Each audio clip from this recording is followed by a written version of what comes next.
Listo, ya está grabando. Entonces nos habíamos quedado en... Íbamos a empezar el... Esperen, nos quedamos... Ya vimos eso.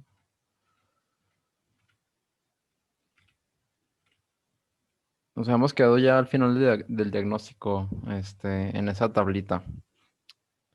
Bueno, básicamente es como una forma de resumirlo las láminas anteriores.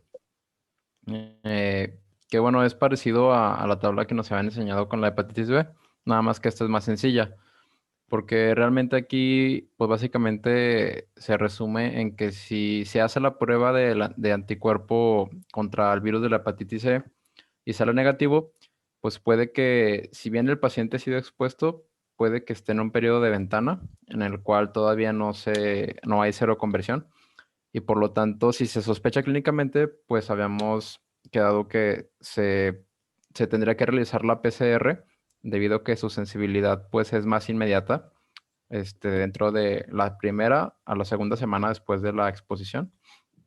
En el caso de que sea pues positivo, nos indica que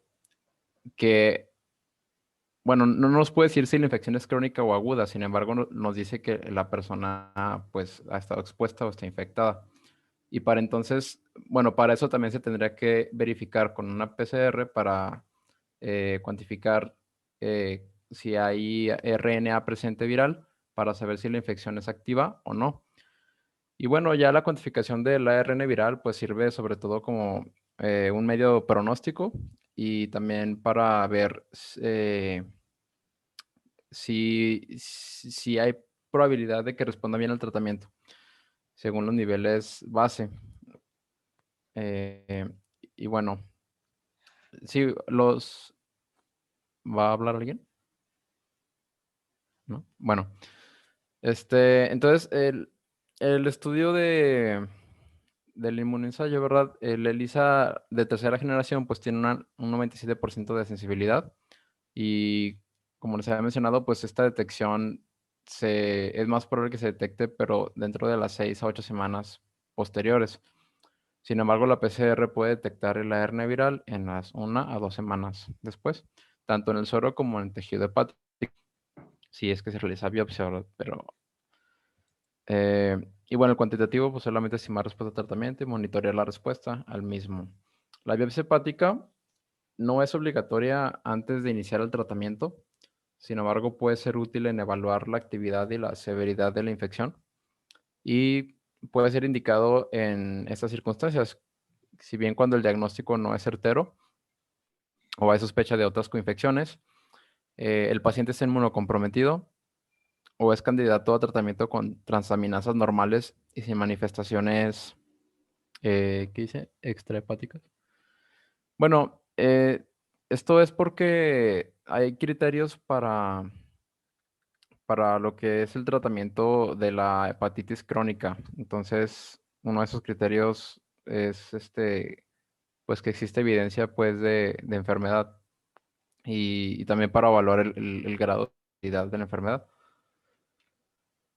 Ah, y en cuanto al tratamiento, pues no existe un tratamiento ideal, pero los objetivos que se tienen con este es disminuir los síntomas y la actividad de la enfermedad, y esto con el fin de prevenir el desarrollo de una cirrosis y posteriormente, ¿verdad? A largo plazo, pues, el desarrollo de un carcinoma hepatocelular.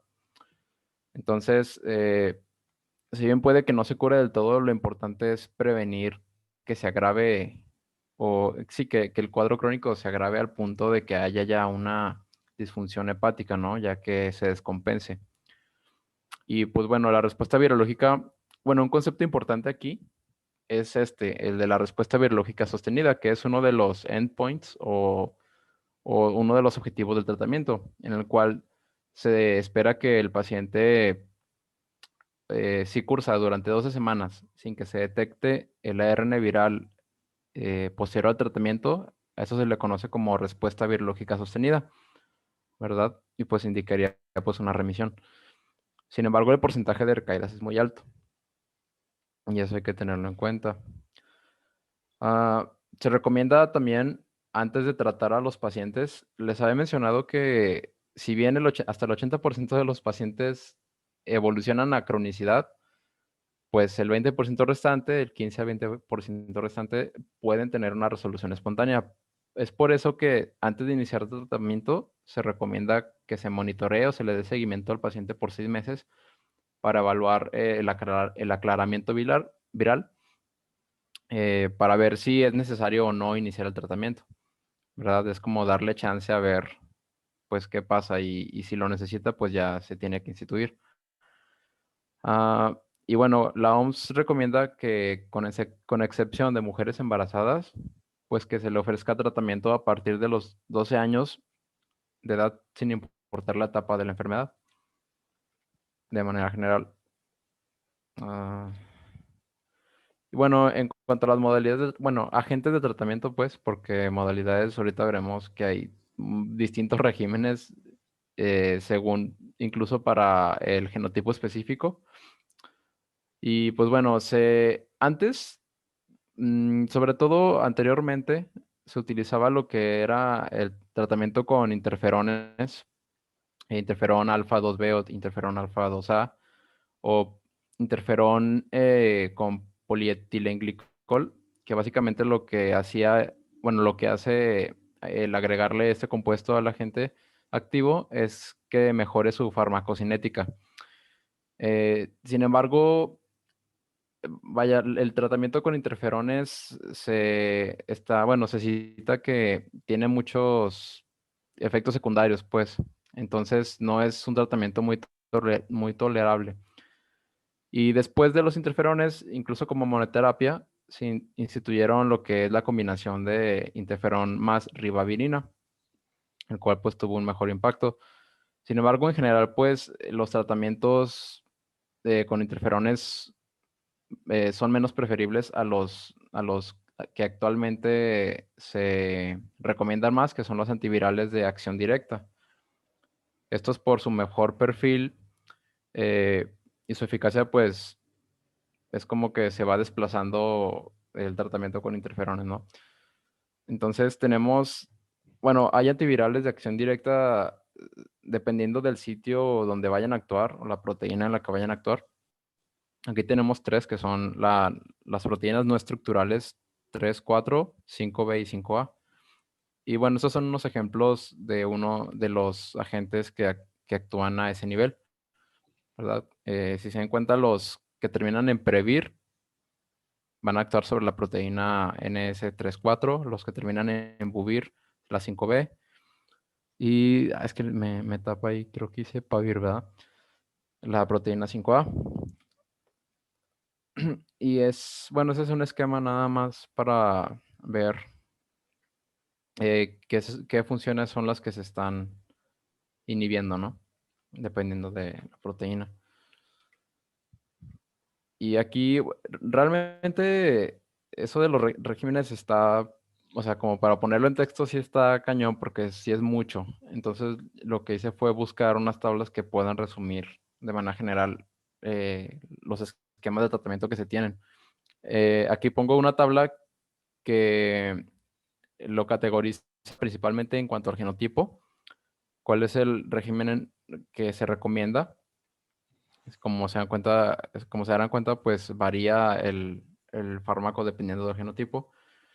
Y acá hay otra tabla en la cual se basa más en cuanto a la clase del fármaco.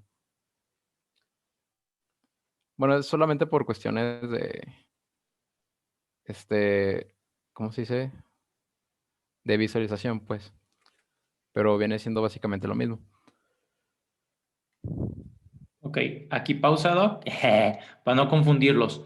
Aquí el tratamiento de hepatitis C hay que entender, ha cambiado mucho en los últimos años.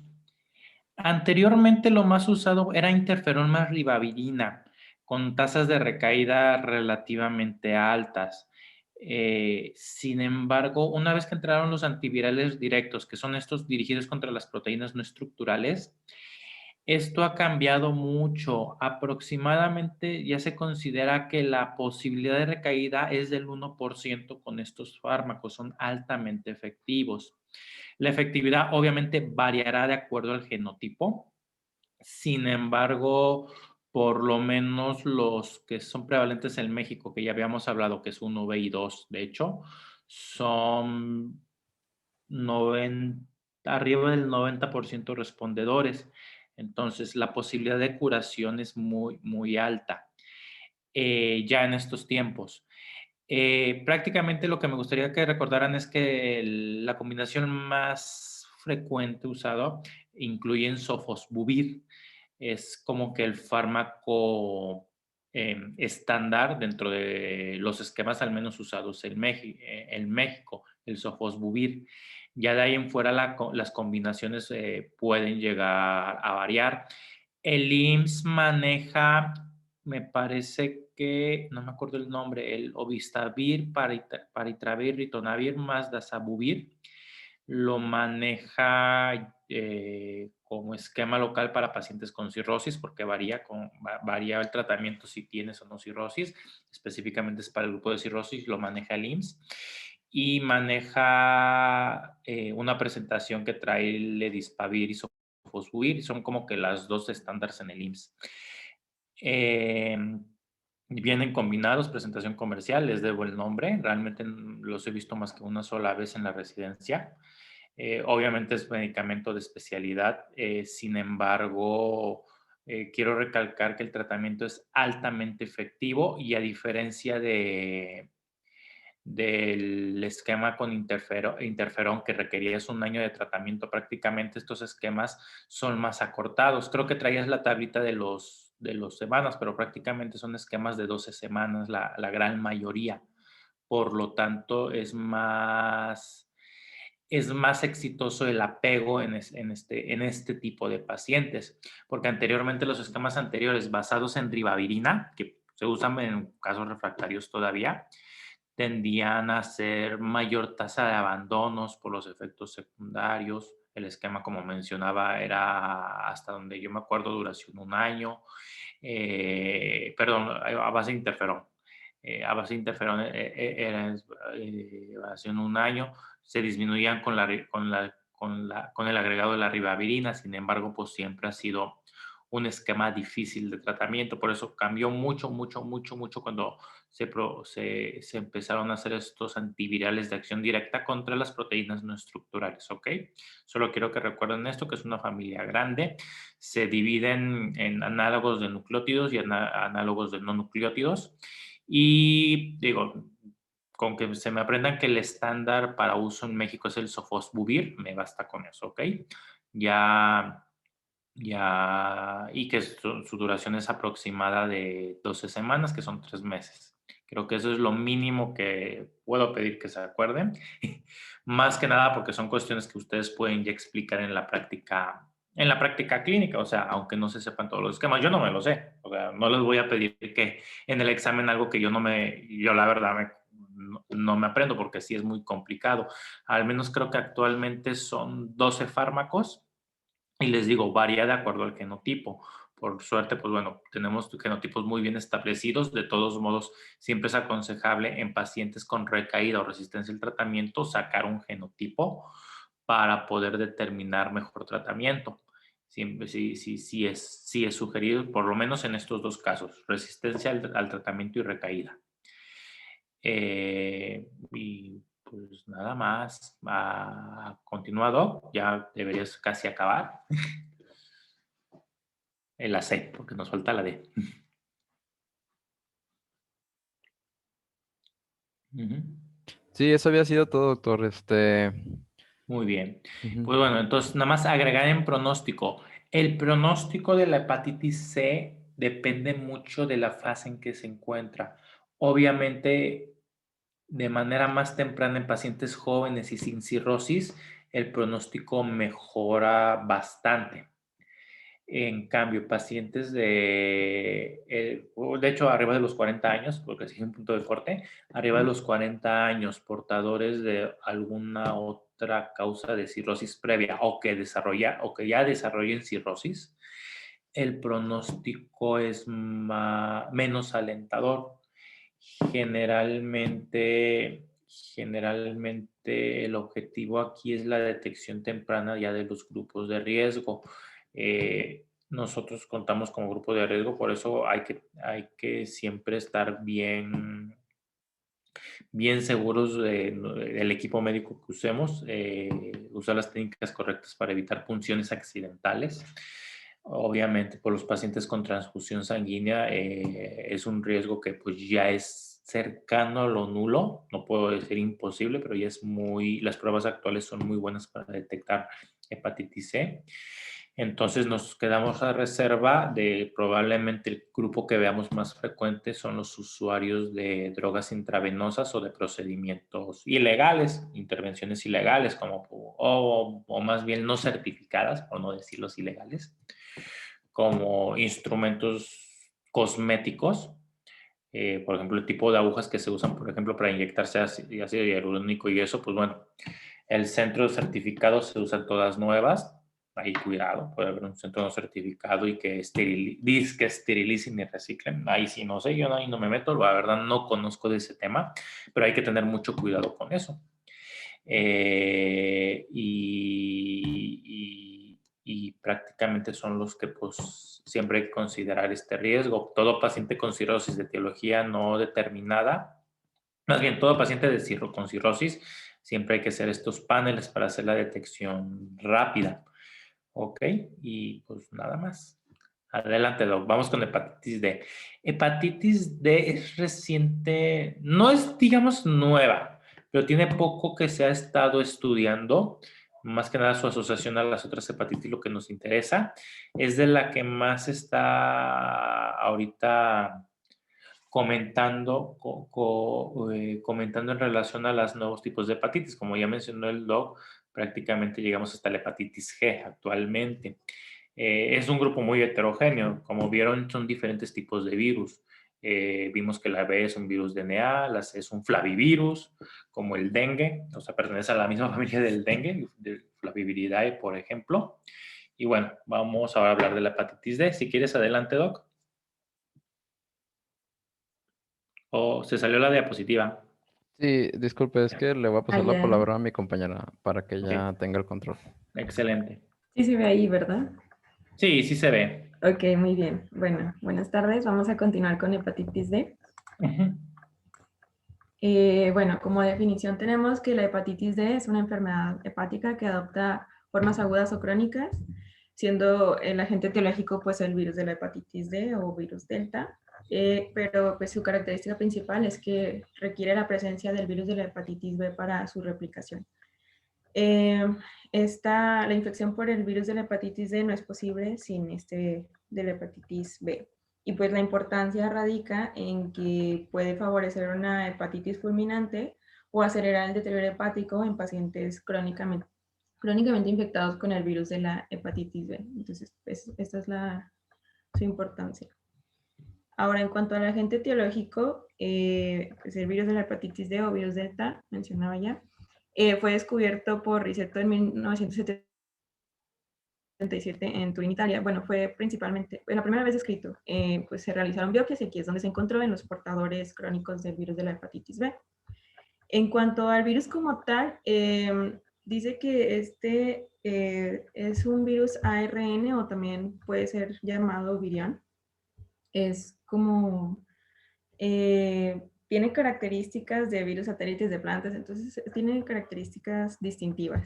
Pero pues lo que nos importa a nosotros es que es un RNA circular. Ay, déjame pongo el punto.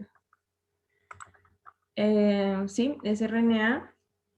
Existen 8 genotipos y pues algunos están descritos con mayor gravedad o diferentes áreas geográficas. También tiene una nucleocápside que aquí en esta vamos a encontrar presente el antígeno D, que este es el que nos va a ayudar para su detección, y este a su vez tiene dos proteínas, el antígeno D pequeño y el antígeno D grande, que nos van a ayudar en la replicación y ensamblaje.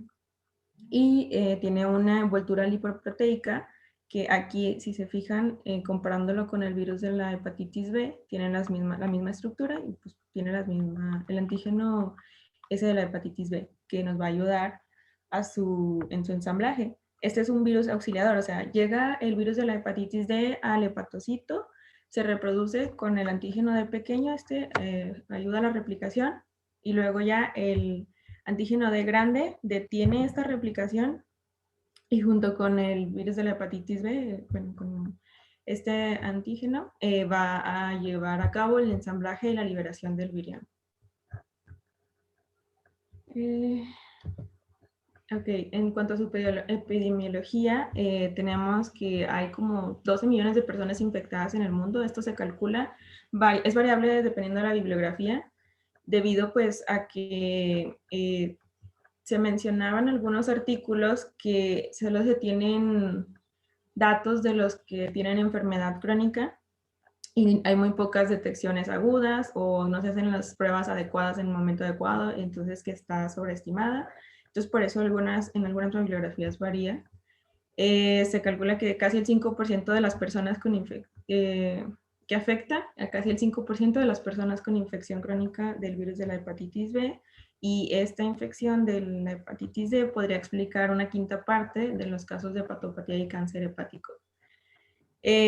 Aquí pues vamos a tener que hay zonas endémicas en donde es mayor ese tipo de virus, pero también en las zonas no endémicas vamos a tener poblaciones en riesgo, que serían consumidores de drogas inyectables, población indígena, personas que se someten a hemodiálisis. En general, todo lo que los factores de riesgo o personas que también puedan contraer la hepatitis B, transfusiones sanguíneas, jeringas, agujas, etc. Y pues se calcula que en niños la mortalidad es aún mayor.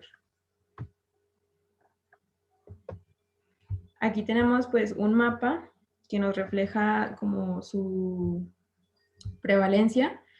Por ejemplo, tenemos lo que les mencionaba, que en muchos casos no hay datos recientes, que se tienen más de anteriores a los 90, entonces, por ejemplo, algunos aquí salen así como que en blanco o en gris, y de los que se tienen, pues, por ejemplo, mencionar que la zona del Mediterráneo es una zona endémica, pero que gracias a las medidas preventivas, a la vacuna y a la educación de la población se ha ido disminuyendo el número, pero todavía hay algunas zonas, por ejemplo, aquí Mongolia, Pakistán, África Occidental, en donde todavía pues es más prevalente. El libro nos mencionaba que existen 3 patrones epidemiológicos. Uno es la enfermedad endémica, que son portadores crónicos del antígeno S de la hepatitis B. Ya vimos más o menos las áreas. Otra es la enfermedad epidémica, son comunidades aisladas portadoras, y los otros pues son los grupos de alto riesgo que ya veníamos mencionando. En cuanto a su patogenia, tenemos que no se conoce con exactitud, pero se cree que el efecto citopático directo del antígeno D pequeño y pues la replicación de este son causantes del daño hepatocelular en la infección aguda. Estos van a causar pues el daño directo. Y ya en fases más avanzadas o en la enfermedad crónica, se cree que los autoanticuerpos son los que causan el daño. En cuanto a su replicación, también vimos que pues está asociado con otros virus como el de la hepatitis B y C. Entonces, el virus de la hepatitis D inhibe la replicación del B y también el del C cuando son infecciones concurrentes. Y en las biopsias o ya histopatológicamente podemos encontrar característicamente vesículas de grasa e intensa degeneración eosinofílica. Esas son sus características. En cuanto a las manifestaciones clínicas, tenemos que va desde una insuficiencia hepática aguda hasta un portador asintomático. Entonces tenemos una presentación aguda y una presentación crónica. Sus manifestaciones clínicas agudas son similares a las de la hepatitis B, que son náusea, anorexia, ictericia, etc. Pero pues aquí la enfermedad va a ser más severa, un 15% más rápidamente progresiva. La mortalidad es un poco mayor, de 2 a 20%. Entre el 70 y 80% de los pacientes con hepatitis D crónica desarrollan cirrosis en los primeros 2 años. Entonces, esto es lo que nos importa, que es más grave esta infección. Ahora vamos a tener dos formas de presentación, como coinfección o como superinfección. La coinfección es cuando ya está un paciente enfermo con el virus de la hepatitis B y luego se añade el virus de la hepatitis D. Esta la vamos a ver, o sea, tiene las mismas manifestaciones clínicas, pero más severas. Sin embargo, pues esta va a ser autolimitada y menos del 5% progresa a una enfermedad crónica. Aquí lo característico sería que podemos encontrar en algunos casos 2 picos de transaminemia. Y pues también tiene más riesgo de hepatitis fulminante, hasta un 5%, y evoluciona la cronicidad. Aquí también lo característico es de que la evolución va a depender de cómo progrese la infección de la hepatitis B. O sea, si se cura, pues ya también se elimina el virus de la hepatitis D. Pero si progresa, pues van a progresar juntos. Y en cambio, en la superinfección, esta es de que ya se tiene un paciente que estuvo infectado por el virus de la hepatitis B sin lesiones hepáticas o ya en pacientes con hepatitis crónica. Estas evolucionan en la cronicidad ya hasta en un 75% y aquí pues la incubación es de 4 a 8 semanas. Y en estos casos lo vamos a ver como una exacerbación de la infección de la hepatitis B. Y aquí pues nos vamos a hallar también por la serología, en el que ya estaba previamente infectado pero que no tiene lesiones hepáticas, vamos a encontrar un anticore del virus de la hepatitis B, de la IgM negativo, perdón, pero y también vamos a tener ausencia del antígeno. Esto nos va a decir pues que no es una enfermedad activa. Y en la que es con hepatitis crónica activa, aquí se caracteriza más por un proceso inflamatorio hepático severo.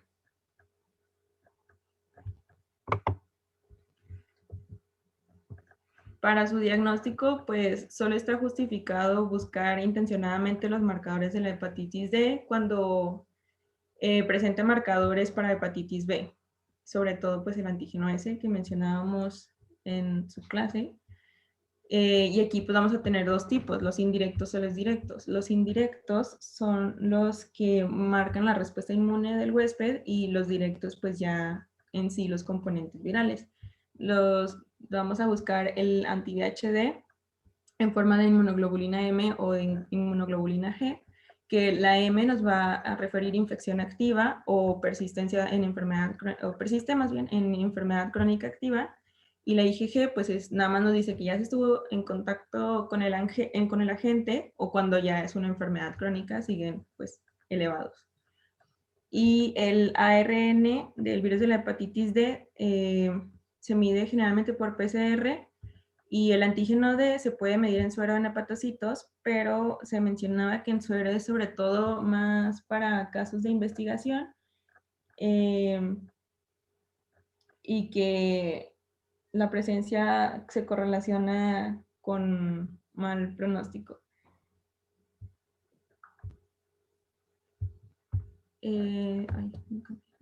Entonces, a ver, aquí sí está un poquito medio remojado, pero a ver si lo puedo explicar adecuadamente.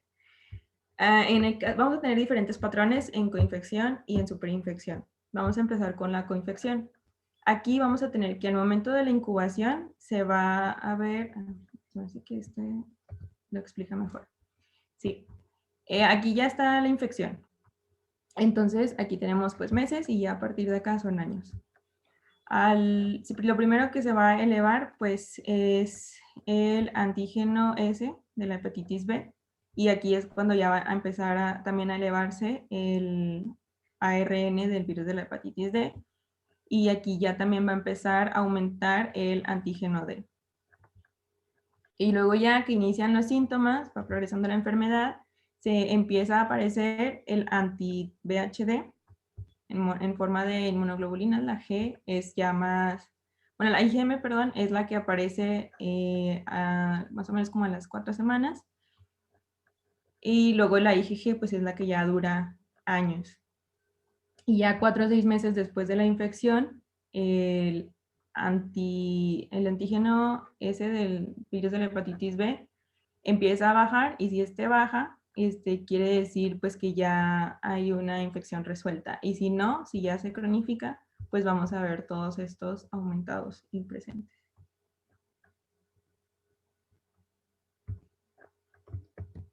Y en la superinfección vamos a tener que el paciente portador de antígeno S del virus de la hepatitis B, aquí lo tenemos, ya lo tenía elevado, y este a su vez se va, aquí también pues tenemos el DNA de este virus, y aquí ya se va a empezar a elevar el ARN de la hepatitis D.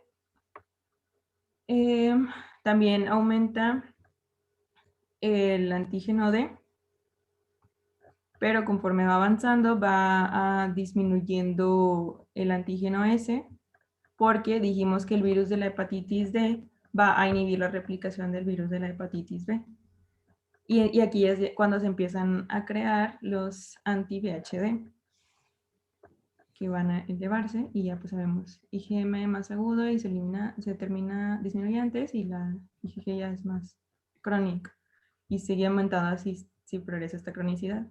Que aquí lo tenemos, sigue presente el antígeno S de la hepatitis B, y tenemos también el antígeno D presente. Y esta cronicidad se divide en fases. La fase aguda es cuando hay, no, perdón, estas fases creo que son de la superinfección. Es cuando la fase aguda hay replicación activa del virus de la hepatitis B y dijimos que suprime al de la hepatitis B. Aquí hay niveles altos de transaminasas. En la crónica disminuye la replicación del virus de la hepatitis D y se reactiva el de la hepatitis B, y ya las transaminasas están moderadamente elevadas. Y en la fase tardía, pues ya es cuando progresa cirrosis o hepatocarcinoma, y ya hay reducción de ambos virus.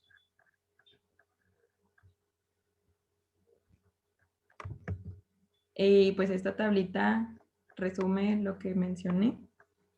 No sé si quiera agregar algo, doctor. Suena reburujado. No hay problema. Aquí no quiero que se confundan mucho con la hepatitis D. Realmente aquí lo interesante es de que es una prueba complementaria de detección en aquellos pacientes portadores de la hepatitis B.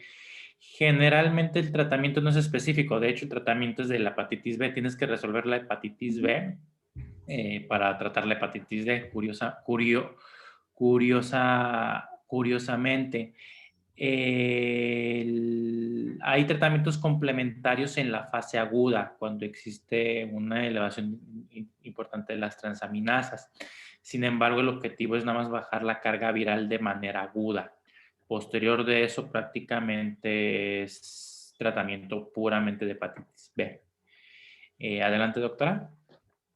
Pues sí, ya nada más faltaba mencionar esto de que pues no hay tratamiento efectivo para inhibir la replicación de este virus, pero se ha intentado con foscarnet o interferón alfa, y pues no se recomienda para la fase aguda. Ya en fases más crónicas y progresa se lleva hasta trasplante hepático, pero pues la prevención es la mejor medida, evitar la infección con la vacuna del virus de la hepatitis B.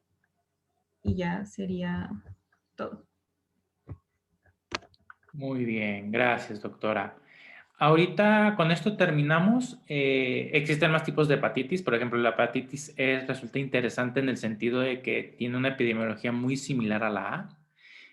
Sin embargo, pues realmente no tendremos tiempo de analizarlos. Estos por relevancia, pues son los que vamos a considerar en el curso los más importantes.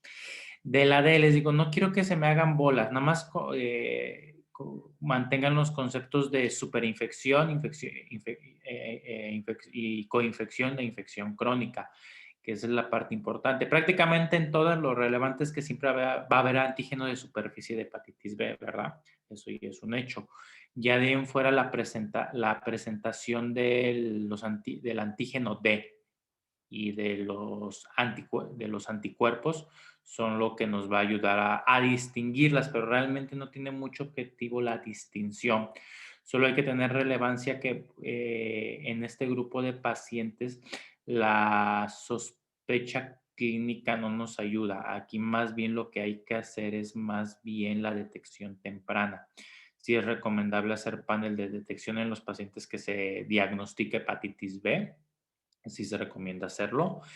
Aquellos pacientes que el diagnóstico fue reciente y tiene una rápida progresión de la cirrosis, es obligado a hacerlo, aunque ya se tenga una prueba negativa previa, pero es obligado volver a repetirlo, dado que existe, como dijo la doctora, la posibilidad de una superinfección. Entonces, siempre son los casos donde vale la pena hacer la detección. Al momento del diagnóstico de hepatitis B y al momento de que exista un deterioro de la función hepática, o sea, una aparición de cirrosis o empeoramiento de la cirrosis repentino en el paciente que ya está en vigilancia. Y nada más. Es todo por ahorita. Yo creo que aprovechamos y vamos adelantando el siguiente tema porque ya la siguiente semana nos la van a agarrar. Entrada por el EGEL y luego el Congreso. Así que vamos a tratar de aprovechar lo más que podamos de tiempo, doctores. Adelante. Sí, doctor, vamos a iniciar con meningitis bacteriana. Ya se ve ahí, ¿verdad? Ya. Ok. Bueno, vamos a comenzar a manera de introducción. La meningitis bacteriana es una infección aguda localizada dentro del espacio subaracnoideo y se va a acompañar de una reacción inflamatoria que afecta al leptomeninges. Recordando, las leptomeninges son aracnoides y vía madre. Y también va a haber inflamación en el espacio subaracnoideo y en el parénquima cerebral. Esta es una patología muy prevalente en todo el mundo y siempre va a constituir una emergencia médica. A nivel mundial, pues la incidencia ha disminuido cuando se introdujeron las vacunas, pero aún así sigue habiendo retraso en el diagnóstico y en el tratamiento y tiene un alto impacto en la mortalidad y en la morbilidad y también tiene desarrollo de secuelas y complicaciones muy importantes. Su incidencia mundial es de aproximadamente 1.2 millones de casos al año, 2 a 10 casos por cada 100,000 habitantes al año. Y antes de la introducción de las vacunas, hemófilos influenza era la principal causa de meningitis bacteriana. Actualmente los principales patógenos son estos. En primer lugar, con un 50 o incluso más porcentaje de incidencia es el Streptococcus pneumoniae. Luego le sigue Neisseria meningitidis con un 25%, que es la meningitis meningocócica. Luego el Streptococcus de grupo B con 15% y con 10% o incluso menos Listeria monocytogenes. Vamos a ver las características de cada uno. Streptoneumoniae es el principal germen causal de meningitis en adultos mayores de 20 años. Los factores que predisponen es neumonía por neumococo, asplenia, inmunodeficiencias, infecciones de tracto respiratorio como sinusitis o también una otitis media aguda, diabetes u otras enfermedades crónicas, ya sea a nivel hepático, renal, insuficiencia cardíaca.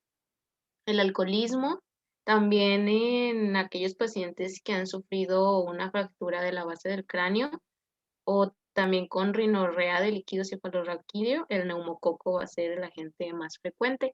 O también pues en implantes cocleares. Es común este microorganismo. La Neisseria meningitidis es el responsable de los brotes epidémicos. Aquí este organismo puede colonizar la nasofaringe en individuos sanos, pero es más frecuente en los fumadores, también en el curso de infecciones de vías respiratorias, también en personas con inmunodeficiencia o aquellos que tienen un defecto en los factores del complemento. En cuanto a la Listeria monocytogenes, esto lo adquirimos cuando se ingieren alimentos contaminados, ya sea leche, queso, verduras, carnes procesadas o salchichas crudas. Es una causa importante de meningitis. Estos son principalmente en los mayores de 60 años, en adultos mayores, en embarazadas y en neonatos. También pueden incluir las personas con inmunodeficiencia. Y origina, como ya les había dicho, un 5-8%, menos del 10% de los casos. También los bacilos gram negativos, como son E. coli y Klebsiella, cada vez son más frecuentes en las personas que tienen enfermedades crónicas como diabetes y cirrosis. La meningitis por Pseudomonas aeruginosa es frecuente en pacientes que son sometidos a intervenciones neuroquirúrgicas o que han sufrido algún traumatismo cráneoencefálico. La infección del sistema nervioso por Staphylococcus y Staphylococcus coagulasa negativo se van a ver con mayor frecuencia como una complicación de un procedimiento neuroquirúrgico, igual que los bacilos gram negativos. Y también se puede ver después de un traumatismo craneoencefálico o en aquellos individuos que tienen hidrocefalia y tienen catéteres de derivaciones pues ventriculares. Excelente, doctora. Regrésale una diapositiva. Aquí nada más agregando a los portadores de catéteres, las infecciones más comunes son Pseudomonas y Staphylococcus, ¿ok? En un pequeño porcentaje también puede haber infección por hongos, principalmente Cándida. No lo vamos a tocar en el tema, solo por la relevancia de esto de los dispositivos intracraneales, específicamente las derivaciones para hidrocefalia. Ya con respecto a los agentes causales principales, aquí quiero hacer una diferenciación bien importante. Es de microbiología, no debería hacerla porque ya deben saberla, pero debo aprovechar porque ayuda mucho en el diagnóstico. Estos agentes bacterianos son visibles en los primeros momentos que llega el paciente en sala de urgencias si se toma una muestra de líquido cefalorraquídeo. Una tinción Gram nos puede orientar al diagnóstico y esto es un procedimiento que en 30 minutos da un resultado. Ahora sí que esa manera de repaso. Streptoneumoniae, ¿qué es? En tinción Gram, ¿qué observamos? Cocos gram positivos. Diplococos, ¿ok? Excelente, pero aquí hagamos la hincapié que son diplococos. Neisseria meningitidis, ¿qué observamos? Diplococos negativos. Diplococos gram negativos. Diplococos gram Excelente. negativos. Entonces, así con de los dos agentes más causales más frecuentes, tenemos una diferenciación bien rápida por la pura tinción Gram. Aquí los englobamos que son diplococos, ¿ok? Siguiente diapositiva. Listeria monocytogenes, ¿qué es? En la tinción Gram, ¿qué observas? Es un Bacilo gram gram positivo. positivo. Gram positivo. Bacilo Gram positivo flagelado, agrego, ¿ok? Aquí, pues la otra ya nos englobó los bacilos Gram negativos, ¿verdad? Pseudomonas, E. coli, Klebsiella, eso ya no hay pierde. Y Staph aureus, bueno, los estafilococos en generales, ¿qué observamos en la tinción? Ramitos de uvas. Cocos gram positivos agrupados. Exactamente. Cocos Gram positivos ramificados. Excelente. Entonces, a partir de ahí, ustedes hacen una gran diferenciación. Si saliera un hongo cándida, ¿qué observaríamos? Depende, ¿no? Son gram positivos, pero son un poquito más grandes que los cocos. Sí, exactamente. Observaremos organismos que tienden a ser en levaduras, organización en levaduras con tinción Gram positiva, efectivamente. Entonces, como pueden ver, en este caso la punción lumbar es altamente diagnóstica. Obviamente existe la posibilidad de que la tinción salga negativa en ese momento. Nos apoyamos con otros estudios. La posibilidad de que salga negativa depende del tiempo de evolución. Entre mayor tiempo de evolución, inicio de antibióticos antes de hacer la punción y pues básicamente son esos dos factores de riesgos, son los que pueden hacer que la punción inicial no nos dé datos característicos. Además de estos datos en las tinciones, obviamente tendremos características en los agares de cultivos y tendremos características físico-químicas. Esto nos referimos a los niveles de deshidrogenasa láctica, de glucosa y de proteínas que nos pueden también dar orientación hacia la etiología del padecimiento, más que nada relacionarla en origen viral o origen bacteriano, que es lo que nos puede ayudar un poquito más, o origen ¿cómo se llama? Por tuberculosis, por micobacteriosis, ¿ok? Porque también recordemos que es una causa de meningitis en nuestro medio que no se puede descartar. Este obviamente es un bacilo ácido alcohol resistente y en nuestra población es obligatorio hacer, además de la tinción GRAN, hacer una tinción de Barr en este grupo de pacientes, en todas estas muestras que realizamos. Continúa, doctora. Solo quiero hacer ese pequeño repaso de microbiología. Muy bien. Bueno, aquí está esta tabla que nos resume los organismos causales, el sitio de entrada, el rango de edad y los factores predisponentes del huésped. Por ejemplo, Neisseria meningitidis, sitio de entrada principalmente por nasofaringe, todos los rangos de edad.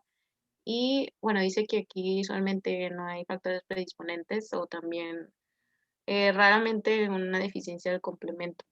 Streptoneumonía en nasofaringe o una fractura de base del cráneo, como dijimos, o infección contigua en todas las edades y pues los factores, lo de las infecciones por vías respiratorias, alguna fractura, implantes cocleares, otorrea del líquido cefalorraquídeo, listeria monocitogenes por tracto gastrointestinal, y placenta también, el rango de edad, adultos mayores y neonatos, y también dijimos que embarazadas.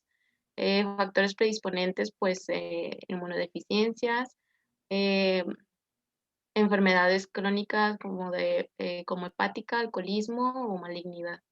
Y estafilococos coagulasa negativos junto con Staphy aureus, pues es principalmente por cuerpo extraño, por ejemplo, Staphy aureus también por bacteriemia, por ejemplo, una endocarditis, o también por piel.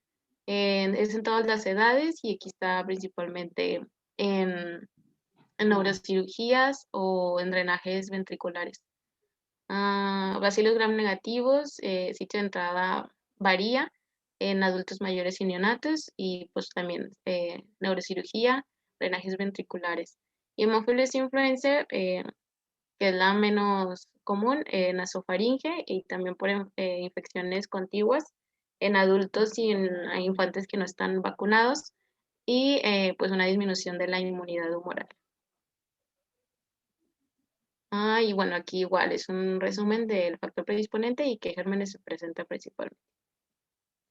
Y bueno, ahora continuando, vamos a ver que tanto en la meningitis que se adquiere en la comunidad como en la que está asociada a hospitalización, el microorganismo responsable pues va a depender de la vía en la que se adquiere y de los factores del huésped. Va a haber tres mecanismos principales para desarrollar la meningitis. Primero va a ser la colonización de la nasofaringe, otra puede ser por una invasión del sistema nervioso después de una bacteriemia debido a una fuente localizada, como es una endocarditis infecciosa. Y el otro mecanismo es la entrada directa del microorganismo al sistema nervioso a partir de una infección contigua, como dijimos, por ejemplo, infecciones en senos paranasales, o también por traumatismos, neurocirugías, dispositivos médicos o implantes cocleares. Los factores del huésped que pueden predisponer a la meningitis van a incluir asplenia, déficit del complemento, exceso de glucocorticoides, diabetes, alcoholismo, hipogamaglobulinemia, infección por VIH, y también ante sospecha de meningitis se puede interrogar por otros factores como son la infección reciente y respiratoria o de oído, exposición reciente a alguien con meningitis, uso de drogas inyectables, un traumatismo craneoencefálico reciente u otorrea o rinorrea. Ahora, en su patogenia, pues la meningitis bacteriana se va a desarrollar cuando los factores de virulencia del patógeno superan los mecanismos de defensa del huésped. Y la patogenia tiene 4 procesos principales: la colonización, la invasión a la sangre, la supervivencia en la sangre y la entrada al espacio subaracnoideo.